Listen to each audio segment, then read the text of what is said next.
Everyone thinks a budget CarPlay head unit is a no-brainer, but here's the thing, do not buy the Boss BE950WCPA until you know what it gets wrong, because the very features that make it look like a steal can mask a few deal breakers depending on your car and your habits. I tested this unit for 10 days in two vehicles, a 2012 Civic and a 2010 Tacoma, daily commuting, midday sun, night drives, phone calls, backup camera use, the whole routine. And the gap between the marketing and the reality, it's not where you think. Before we dive into what I discovered, quick heads up, if you're already convinced and want to grab it at the best price, I've got the link below. But stick around, because what surprised me most wasn't the obvious stuff, it was the little things that add up. I went hunting for a clean CarPlay and Android Auto solution after the stock radio in my Civic finally tapped out. I wanted a modern interface, maps on screen, podcasts, calls that don't sound like I'm underwater, and a backup camera input. Budget under $250. I've tried other budget brands before and got burned with lag, random reboots, and a UI that felt like it was coded in 2009. The Boss BE950WCPA kept popping up with a 4.3-star rating, a 6.75-inch capacitive touchscreen, Bluetooth, USB, and an aux, plus a price hovering around $215.87 when I checked. Skeptical? Absolutely. Hopeful? Also yes, I needed something reliable for daily use, not just a flashy screen. First test, installation, and first boot. The shallow chassis made the install painless in both cars, extra room for the harness, and a clean fit behind the dash. Steering wheel controls required an adapter, as expected. Boot time from key on to functional home screen averaged around 11 to 13 seconds, to CarPlay actually being usable via USB, more like 24 to 28 seconds.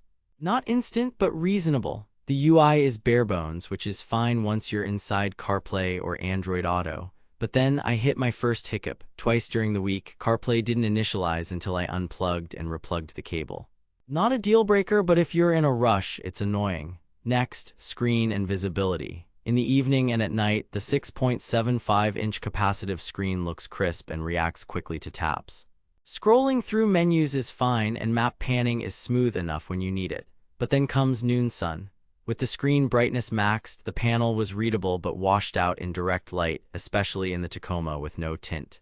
Glare is a real thing here. The dimmer and day-night settings help, but they can't overcome harsh light. If you're in a bright cabin or a convertible, this matters. Audio performance surprised me in both directions. Through stock speakers, the BE950WCPA sounded cleaner than the old factory unit, tighter bass and clearer mids. There's an EQ with multiple presets and manual bands, and subwoofer control via the RCA outputs.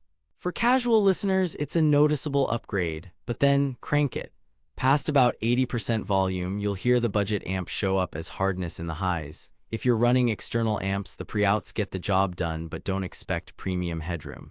Audiophiles will want something with higher pre-out voltage and cleaner DACs. Connectivity and calls were a mixed bag. Bluetooth music worked as expected, no major dropouts during a 40-minute highway drive. Calls? Usable, but callers occasionally reported that I sounded distant until I repositioned the mic higher on the A-pillar.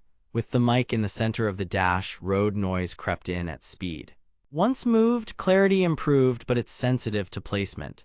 Texts and voice control via Siri and Google Assistant worked well. Navigation commands were recognized quickly. But here's where it gets interesting.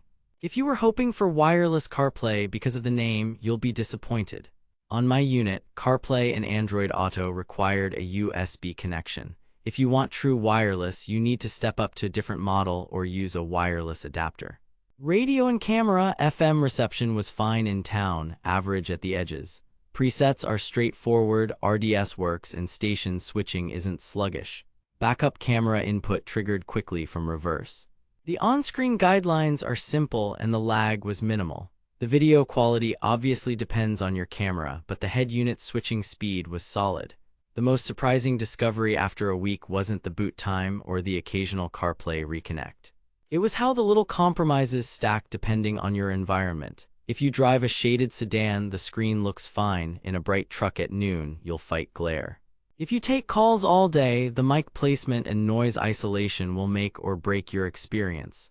And if you expected wireless smartphone integration at this price, adjust that expectation. I logged about 15 hours of commuting, multiple phone calls, 3 firmware resets, and a few cold starts. Compared to alternatives like the Pioneer DMH1770NEX or Sony's budget CarPlay units, the Boss undercuts on price and adds a friendlier install thanks to the short chassis. But those competitors typically offer snappier UI and better sunlight performance. Versus ATOTO in this price bracket, the Boss feels simpler and more mainstream, but not as feature-packed. Too good to be true? No, it hits the basics. But the real value depends on your priorities. If you want a dependable wired CarPlay or Android Auto unit with Bluetooth, camera input, and a modern interface, this delivers for the money. If you need top-tier screen brightness, premium audio, or bulletproof call quality without careful mic placement, you'll feel the corners that were cut to hit the price.